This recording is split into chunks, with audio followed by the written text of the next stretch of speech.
జై శ్రీమన్నారాయణ. శ్రీమద్భగవద్గీత 18వ అధ్యాయము మోక్ష సన్యాసయోగము 20వ శ్లోకము. సర్వభూతేషు ఏనైకం భావం అవ్యయం ఈక్షతే అవిభక్తం విభక్తేషు తజ్ఞానం విద్ధి సాత్వికం. ఓం. గీతాచార్యుడు శ్రీకృష్ణ పరమాత్మ అర్జునుడితో పాటు మనందరికీ మోక్ష సన్యాస యోగాన్ని ఉపదేశం చేస్తూ ఉన్నాడు. పరమాత్మ ఈ రకంగా అంటూ ఉన్నాడు, అర్జున, కర్మను ఆచరించేటటువంటి మానవులు అందరూ ఒకే రకమైనటువంటి బాధ్యతారూపమైన కర్మలను చేయటం లేదు. రకరకాల బాధ్యతలను నిర్వహిస్తూ ఉంటారు. అయితే ఆ మానవ వర్గాన్నంతటినీ బ్రాహ్మణ క్షత్రియాదులుగా విభాగం చేసి చెబుతారు. అయితే ఈ బ్రాహ్మణ క్షత్రియ విభాగము అనేటటువంటిది శరీరానికి మాత్రమే సంబంధించినవి, ఆత్మకు సంబంధించినవి కావు. ఆత్మ జ్ఞానమే ఆకారముగా కలిగినటువంటిది కనుక అది మార్పు లేనటువంటిది. ఈ విభాగము అనేటటువంటిది ఆత్మకు ఉండనే ఉండదు. ఈ విషయాన్ని తెలిపేటటువంటి జ్ఞానమే సాత్వికమైనటువంటి జ్ఞానం.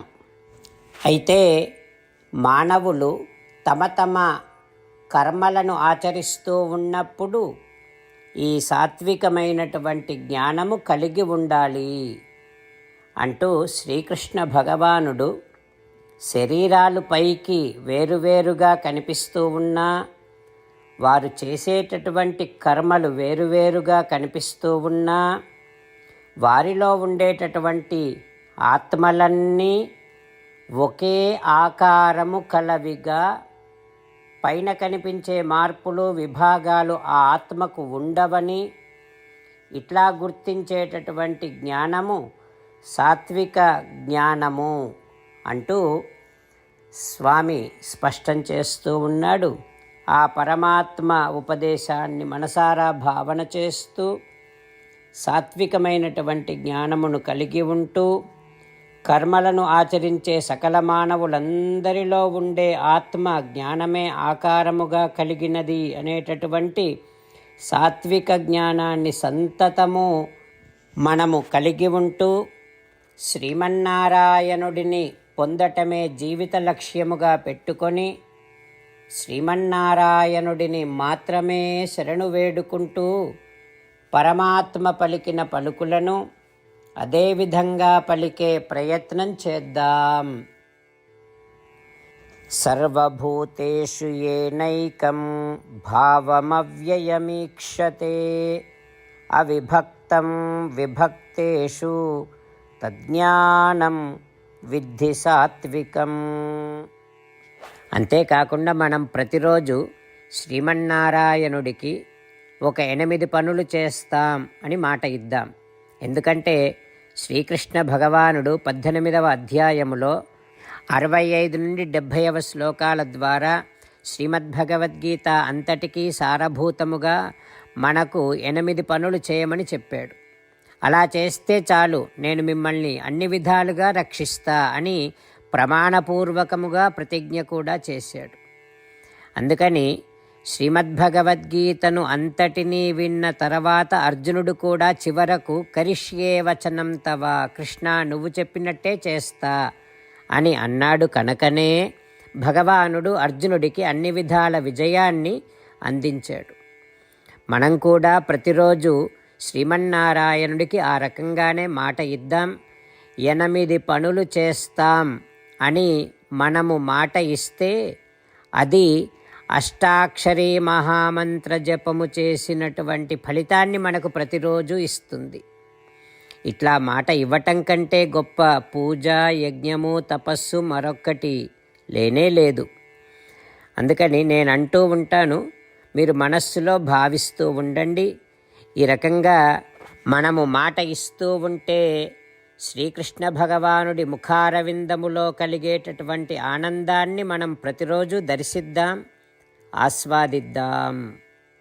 జై శ్రీమన్నారాయణ. హో శ్రీమన్నారాయణ, నువ్వు చెయ్యమన్నట్టే నేను నిన్నే సంతతము ధ్యానము చేస్తూ ఉంటా. హో శ్రీమన్నారాయణ, నువ్వు చెప్పినట్టే నేను నీ భక్తుడిగానే ఉంటా. హో శ్రీమన్నారాయణ, నువ్వు చెయ్యమన్నట్టే నేను నా విధులను, కర్తవ్యాలను నీ సేవగా, నీ తృప్తి కోసమనే సక్రమంగా నిర్వర్తిస్తూ ఉంటా. హో శ్రీమన్నారాయణ, నువ్వు చెప్పినట్టే నేను నీవాడిని అనే మహావిశ్వాసముతో నీకే నమస్కరిస్తూ ఉంటా. హో శ్రీమన్నారాయణ, మామేకం శరణం వ్రజ, నన్ను ఒక్కడిని మాత్రమే శరణు వేడుకో అని నువ్వే అన్నావు కనుక నేను నిన్ను ఒక్కడిని మాత్రమే శరణు వేడుకుంటా. హో శ్రీమన్నారాయణ, మా శుచః, ఇక దుఃఖించకు అని నువ్వే నాకు భరోసా ఇస్తున్నావు కనుక నేను ఇక దుఃఖించను. హో శ్రీమన్నారాయణ, నువ్వు చెప్పినట్టే నువ్వు నా కోసమని అనుగ్రహించినటువంటి శ్రీమద్భగవద్గీతను ప్రతిరోజు కనీసము ఒక్క శ్లోకాన్నైనా జ్ఞాపకం చేసుకుంటూ శ్రీమద్భగవద్గీతను అనుసంధానము చేస్తూ ఉంటా. హో శ్రీమన్నారాయణ, నువ్వు చెప్పినట్టే నువ్వందరి కోసమని చెప్పినటువంటి శ్రీమద్భగవద్గీతను తెలియని భక్తులందరికీ తెలియచేసే నా వంతు ప్రయత్నాన్ని నేను నిరంతరము కొనసాగిస్తూనే ఉంటా. హో శ్రీమన్నారాయణ, నేను నువ్వు చెప్పినట్టే చేస్తా, నీకు నచ్చినట్టే ప్రవర్తిస్తా, నీకోసమే పని చేస్తూ ఉంటా. కరిష్యే వచనం తవ. సర్వభూతేషు ఏనైకం భావం అవ్యయం ఈక్షతే అవిభక్తం విభక్తేషు తజ్ఞానం విద్ధి సాత్వికం. ఓం. సర్వభూతేషు ఏనైకం భావమవ్యయమీక్షతే అవిభక్తం విభక్తేషు తజ్ఞానం విద్ధి సాత్వికం.